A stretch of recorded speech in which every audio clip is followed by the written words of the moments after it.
Assalamualaikum warahmatullahi wabarakatuh. Waalaikumsalam warahmatullahi wabarakatuh. Waalaikumsalam warahmatullahi wabarakatuh. Tujuan kami membuat video ini yaitu untuk memenuhi tugas mata kuliah Keuangan Internasional dengan dosen pengampu Bapak Muhammad Syahwildan SEMM. Kami dari kelompok 8 yang terdiri dari saya sendiri, Ciska Silvi Octavia, kemudian bersama teman-teman saya yaitu Kak Putri Salsabila dan Kak Tantia Handini. Di sini kami kelompok 8 akan mempresentasikan materi keuangan perdagangan internasional dan country risk.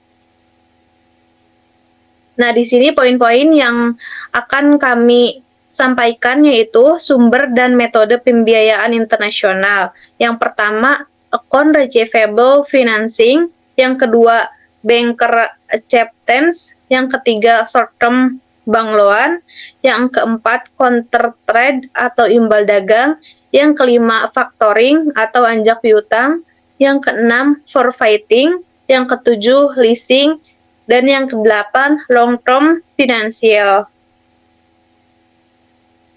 Materi selanjutnya akan disampaikan oleh Kak Tantia. Kami persilakan. Yang pertama, pendahuluan. Pembiayaan internasional merujuk pada kegiatan penyediaan dana atau modal yang melibatkan transaksi antara dua pihak atau lebih dari negara berbeda. Pembiayaan ini dapat dilakukan oleh lembaga keuangan, pemerintah, perusahaan multinasional, atau organisasi internasional seperti Bank Dunia dan IMF. Tujuannya adalah untuk mendukung kegiatan ekonomi seperti perdagangan internasional, investasi asing, pembangunan infrastruktur, atau stabilisasi keuangan suatu negara. Bentuk pembiayaan internasional beragam, termasuk pinjaman luar negeri, penerbitan obligasi internasional, pembiayaan proyek, serta bantuan pembangunan atau development aid. Next, Kak.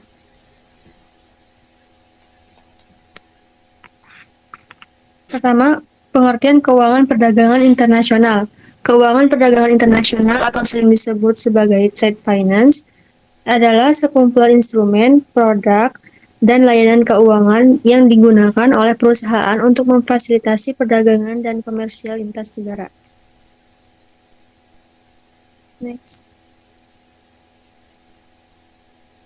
Kemudian sumber-sumber pembiayaan dalam transaksi ekonomi internasional.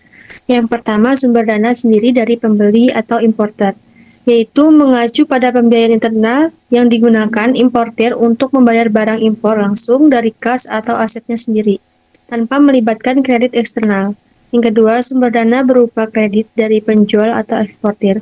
Sumber dana ini melibatkan kredit yang diberikan langsung oleh penjual atau eksportir kepada pembeli atau importir, seperti melalui account receivable financing, di mana bank eksportir membiayai berdasarkan kelayakan kredit importir. Yang ketiga, sumber dana dari pihak ketiga, terutama dari lembaga keuangan bank dan non-bank. Bank menyediakan kredit jangka pendek berdasarkan dokumen seperti invoice atau promissory notes, sering dengan jaminan letter of credit dari bank importir, sehingga meminimalkan risiko bagi kedua belah pihak. Pendekatan ini ideal untuk transaksi bernilai besar dalam perdagangan internasional, di mana bank menahan surat tagihan setelah membayar eksportir. Next. Yang pertama, account receivable financing atau pembiayaan piutang usaha adalah salah satu metode pembiayaan internasional di mana perusahaan menggunakan piutang dagang sebagai jaminan untuk memperoleh dana segar dari lembaga keuangan atau investor. Dalam konteks internasional, skema ini sering digunakan oleh eksportir yang membutuhkan likuiditas cepat sebelum pembayaran dari importir jatuh tempo. Lembaga pembiayaan seperti bank atau factoring companies akan membeli atau memberikan pinjaman berdasarkan nilai piutang tersebut, biasanya dengan potongan tertentu. Terdapat dua model utama, yaitu factoring yang mana piutang dialihkan kepada pihak ketiga, dan account receivable loan sebagai pinjaman berbasis piutang. Keuntungannya termasuk percepatan arus kas, mitigasi risiko, keterlambatan pembayaran, serta mengurangi ketergantungan pada pinjaman tradisional. Next.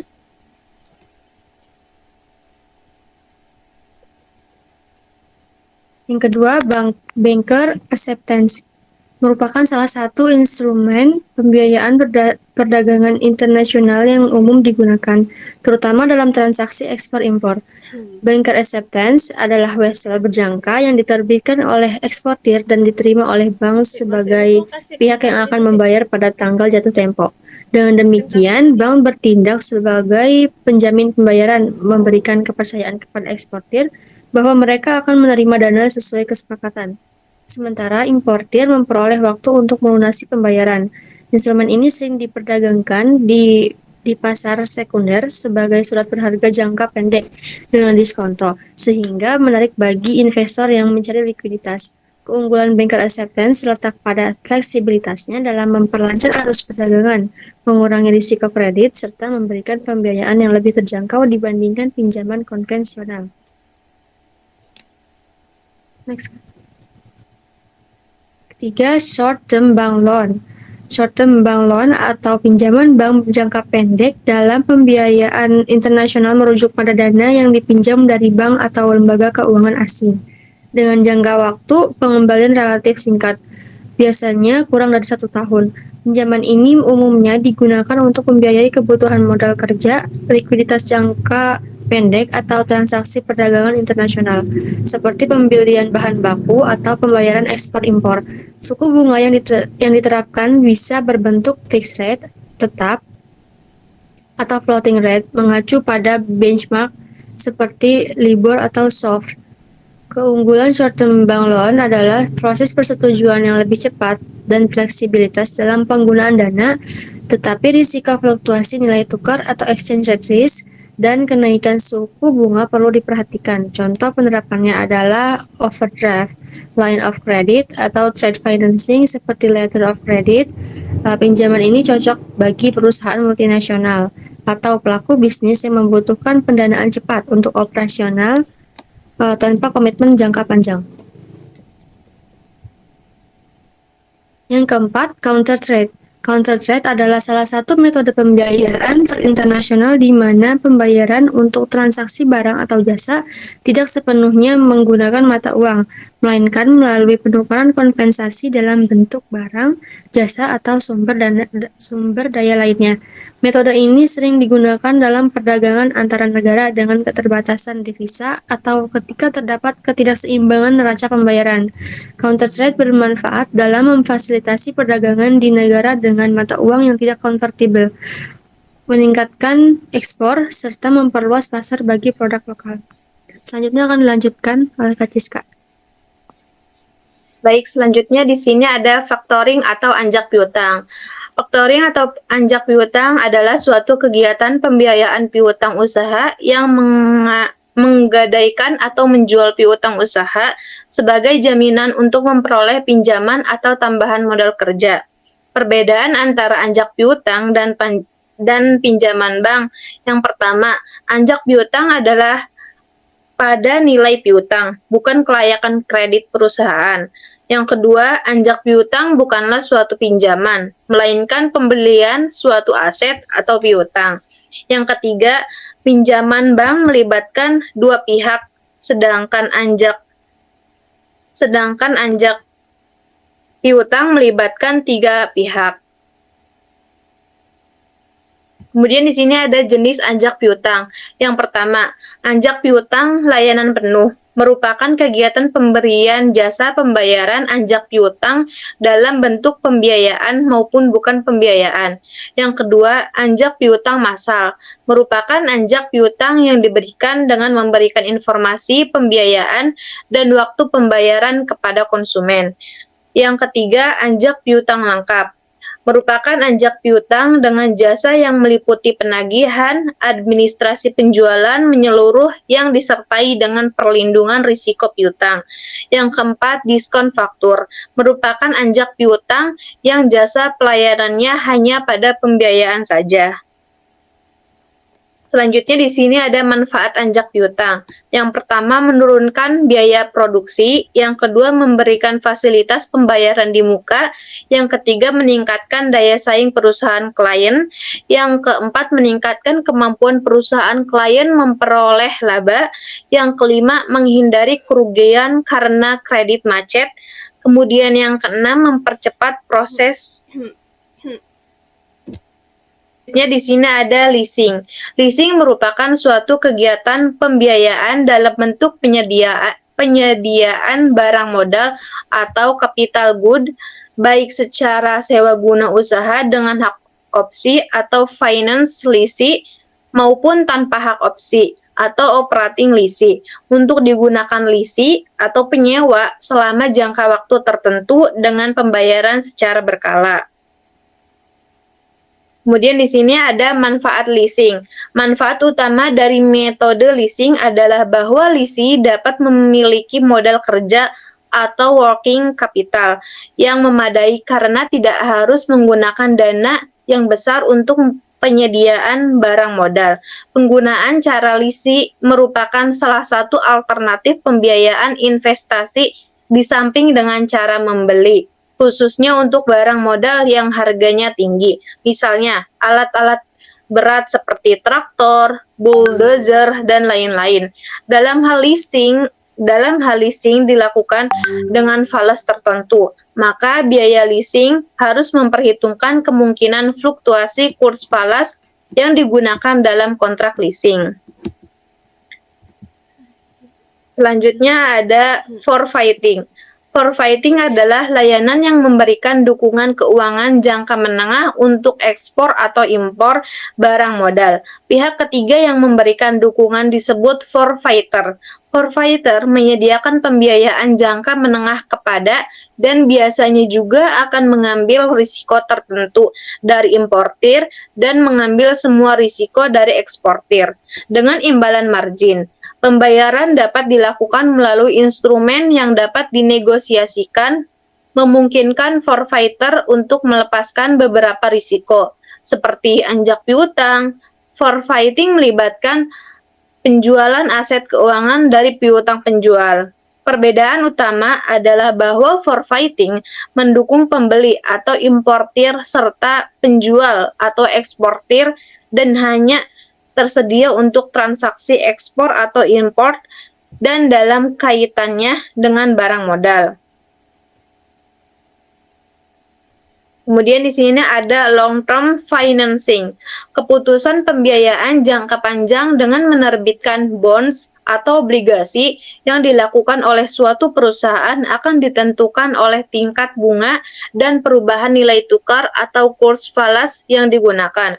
Sebagai gambaran, bagaimana pengaruh tingkat bunga dan perubahan nilai tukar atau kurs falas terhadap pembiayaan jangka panjang dapat ditunjukkan pada contoh di bawah ini. Misalnya, sebuah perusahaan MNC yang memerlukan dana pinjaman sebesar $1 juta untuk jangka waktu 3 tahun, menerbitkan bonds dalam USD dan SGD dengan alternatif sebagai berikut. Yang pertama, USD bonds dengan tingkat bunga 14%, dan yang kedua SGD yaitu bond dengan tingkat bunga 10%.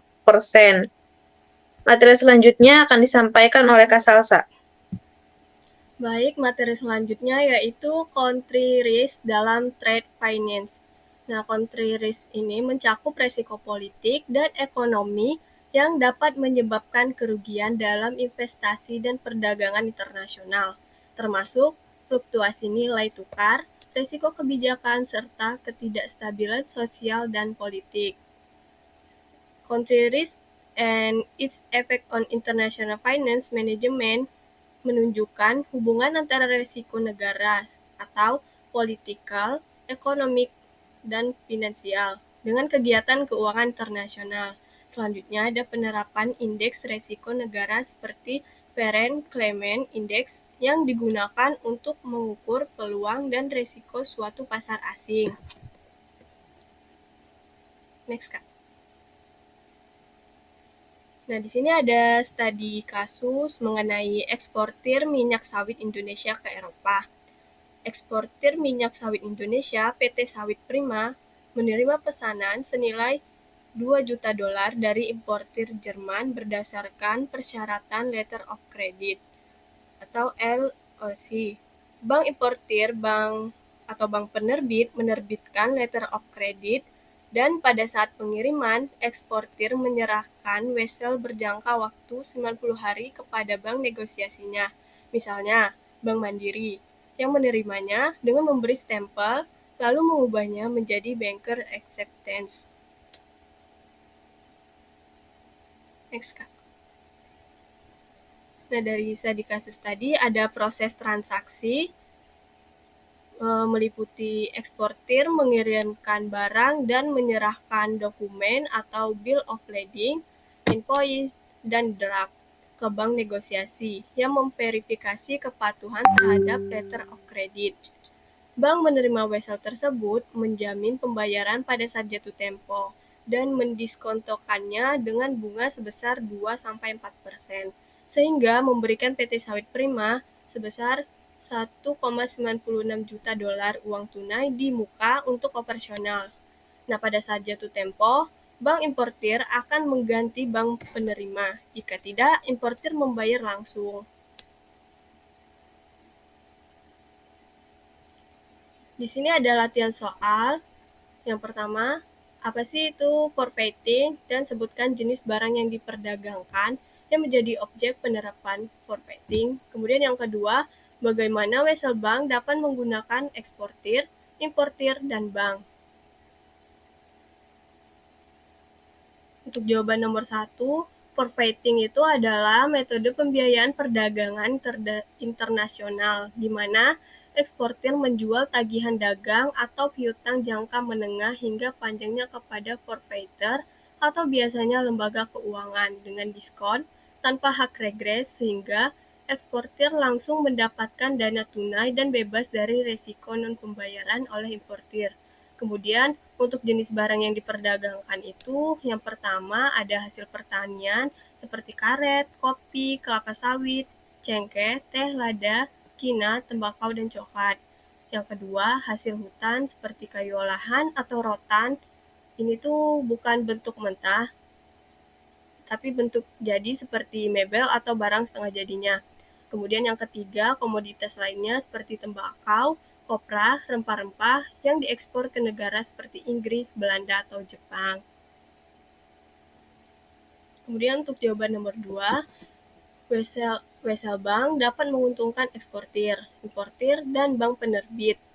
Eksportir tidak perlu khawatir tentang resiko kredit importir dan karenanya dapat menembus pasar luar negeri baru tanpa mengkhawatirkan resiko kredit calon pelanggan. Selain itu, eksportir menghadapi sedikit resiko politik atau kontrol nilai tukar yang diberlakukan oleh pemerintah karena bank biasanya diizinkan untuk memenuhi pembayaran mereka. Jadi komitmen tetap berlaku meskipun ada kontrol yang diberlakukan. Nah, sebaliknya, kontrol dapat mencegah importir untuk membayar. Tanpa wesel bank, eksportir mungkin tidak menerima pembayaran meskipun importir bersedia membayar. Terakhir, eksportir dapat menjual wesel bank dengan diskon sebelum jatuh tempo pembayaran dan dengan demikian mendapatkan dana di muka dari bank penerbit. Baik, untuk kesimpulan dari materi yang tadi dijelaskan, keuangan perdagangan internasional atau trade finance ini merupakan elemen krusial yang menyediakan berbagai instrumen dan layanan untuk memfasilitasi transaksi lintas negara bagi perusahaan dan lembaga keuangan. Berbagai metode pembiayaan seperti account receivable, financing, banker acceptance, short-term bank loan, hingga forfeiting and placing digunakan untuk mengelola likuiditas, mempercepat arus kas, serta memitigasi resiko pembayaran bagi eksportir maupun importir. Namun, efektivitas sistem ini sangat dipengaruhi oleh country risk yang mencakup resiko politik dan ekonomi, seperti fluktuasi nilai tukar, ketidakstabilan sosial, dan kebijakan pemerintah yang dapat berdampak pada kelancaran investasi serta perdagangan internasional. Oleh karena itu, Pemilihan metode pembiayaan yang tepat dan pemahaman mendalam terhadap profil risiko suatu negara menjadi kunci utama dalam menjaga stabilitas keuangan dan kesuksesan operasional bisnis di pasar global. Sekian dari saya silakan ke moderator. Baik, terima kasih. Berikut referensi dari materi yang kita cari.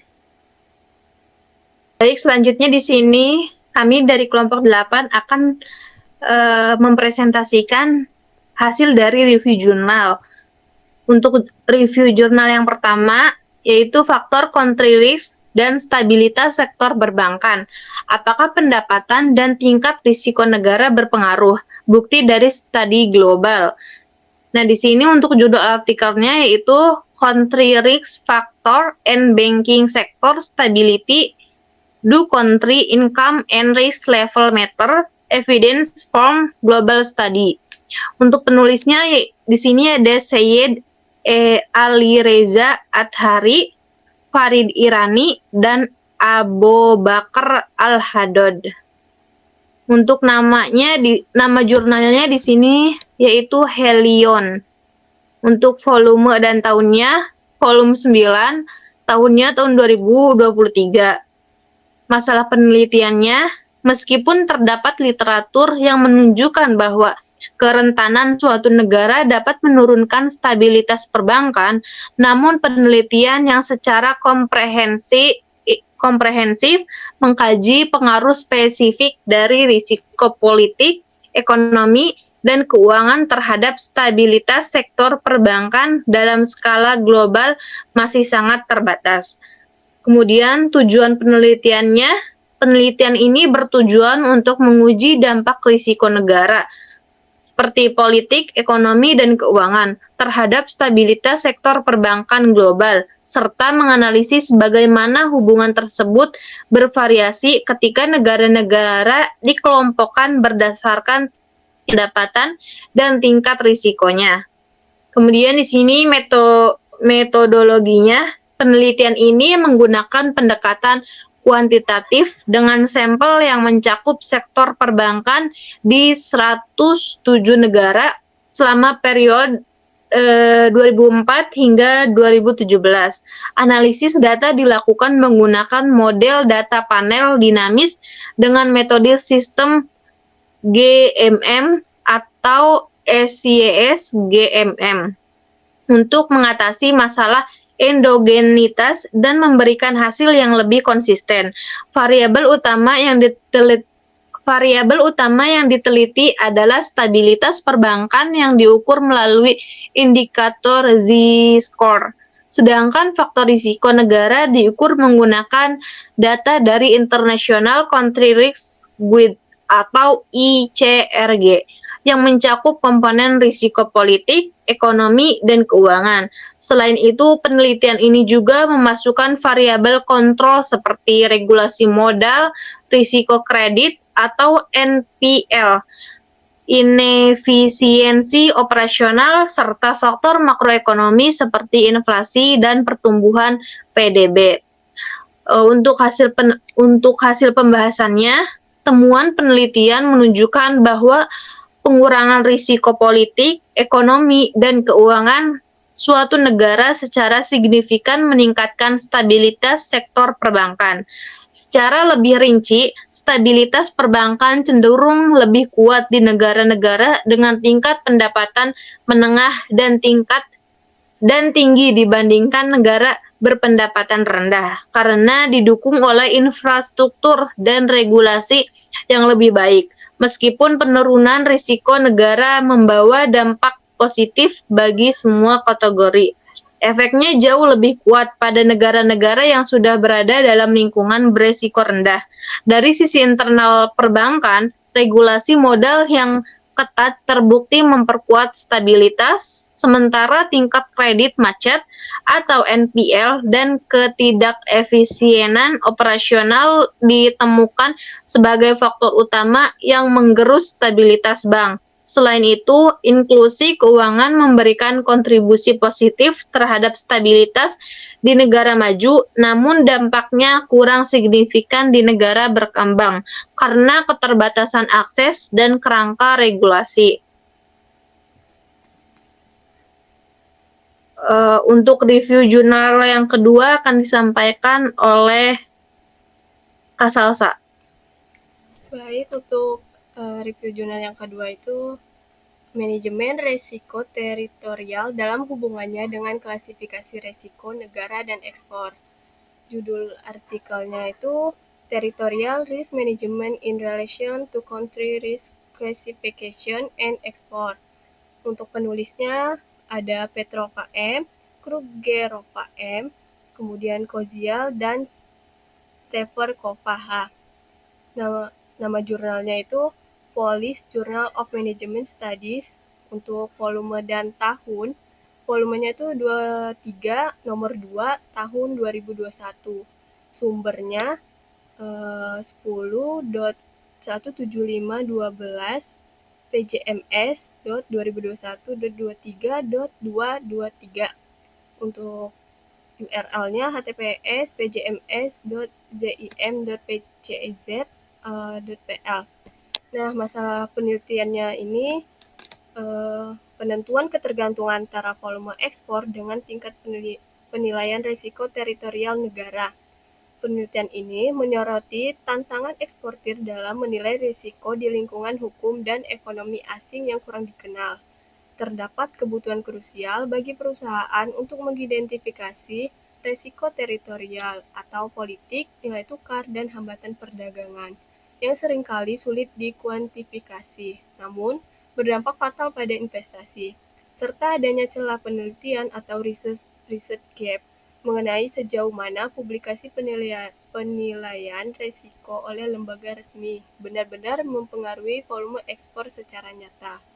Untuk tujuan penelitian ini tuh bertujuan untuk mengevaluasi pengaruh hasil penilaian risiko negara yang dipublikasikan oleh agen kredit ekspor terhadap volume ekspor yang dihasilkan.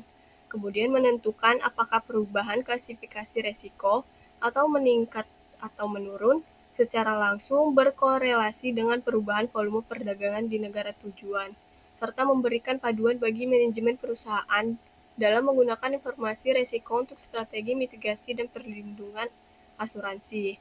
Kemudian ada metodologi penelitian ini menggunakan data primer dari Kementerian Luar Negeri Ceko, Kantor Statistik Ceko atau CZSO, OECD, dan perusahaan asuransi ekspor IJEP. Dan analisis data jangka panjang selama 20 tahun mulai dari tahun 1999 hingga 2018. Model yang digunakan penelitian ini tuh menggunakan model penilaian Country Risk Assessment Model atau CRIM dari OECD yang mengelola data makroekonomi dari IMF dan Bank Dunia dan klasifikasi risiko OECD dari skala 0 sampai 7 untuk memverifikasi dependensi. Untuk hasil pembahasan dari jurnal ini tuh temuan penelitian menunjukkan bahwa analisis risiko negara berdampak signifikan pada volume ekspor. Secara umum, penurunan risiko diikuti oleh kenaikan ekspor. Untuk hipotesisnya tuh terkonfirmasi dengan baik pada negara seperti Kroasia, Lituania, Hungaria, Slovakia, dan Turki, di mana penurunan peringkat risiko memicu lonjakan ekspor. Pada negara seperti Cina, India, dan Malaysia, ekspor tetap tumbuh meski peringkat risiko konstan menunjukkan adanya faktor lain yang dominan. Peran lembaga asuransi ekspor atau ICE seperti IGEP sangat krusial bagi eksportir untuk berani memasuki pasar berisiko tinggi. Untuk kategorinya 3-5 yang biasanya tidak dijamin oleh asuransi komersial biasa. Nah, penelitian juga mencatat bahwa krisis ekonomi 2008 dan intervensi nilai tukar mata uang juga turut mempengaruhi fluktuasi data ekspor di luar faktor penilaian risiko murni. Sekian untuk review jurnal yang kedua, kemudian selanjutnya akan dilanjutkan oleh Nantia.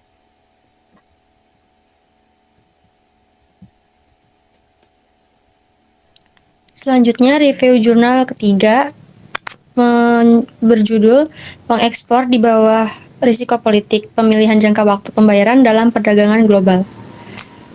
Pertama dari judul artikel, Exporting Under Political Risk, Payment Terms, Selection in Global Trade. Penulisnya yaitu Faisal Afsar dan Oguzhan Betmaz. Nama jurnalnya Journal of Risk and Financial Management. Volume dan tahunnya volume 18 tahun 2025. Kemudian masalah penelitian. Penelitian ini menyelidiki sejauh mana risiko politik mempengaruhi transaksi perdagangan yang dibiayai oleh eksportir, menggunakan data pembiayaan perdagangan tingkat industri dari Turki. Hasil penelitian menunjukkan bahwa transaksi ekspor dengan sistem akun terbuka atau open account menurun seiring dengan meningkatnya risiko politik di pasar tujuan. Efek risiko politik ini jauh lebih tinggi pada industri yang mengekspor produk kompleks. Untuk tujuan penelitiannya, menganalisis pengaruh risiko politik terhadap transaksi perdagangan yang dibiayai oleh eksportir, khususnya melalui metode open account atau akun terbuka. Mengidentifikasi indikator risiko politik yang paling relevan seperti penegakan hukum, stabilitas pemerintah, dan kualitas birokrasi dalam memengaruhi pemilihan metode pembayaran dalam perdagangan internasional. Kemudian metodologi yang digunakan dalam jurnal tersebut adalah pendekatan kuantitatif dengan analisis ekonometrik. Penelitian ini menggunakan data transaksi keuangan perdagangan tingkat industri yang terperinci dari Turki. Data tersebut mencakup ekspor bilateral dari tahun 2002 hingga 2010 ke 96 negara tujuan di 24 industri berbeda. Kemudian hasil dari pembahasannya yaitu pengaruh risiko politik transaksi ekspor yang menggunakan metode open account atau akun terbuka atau pembayaran setelah pengiriman berkurang secara signifikan seiring dengan meningkatnya risiko politik di pasar tujuan ekspor. Kemudian sebaliknya, eksportir Turki cenderung memberikan lebih banyak kredit dagang ke negara-negara dengan risiko politik yang lebih rendah. Sekian dari saya akan melanjutkan ke moderator.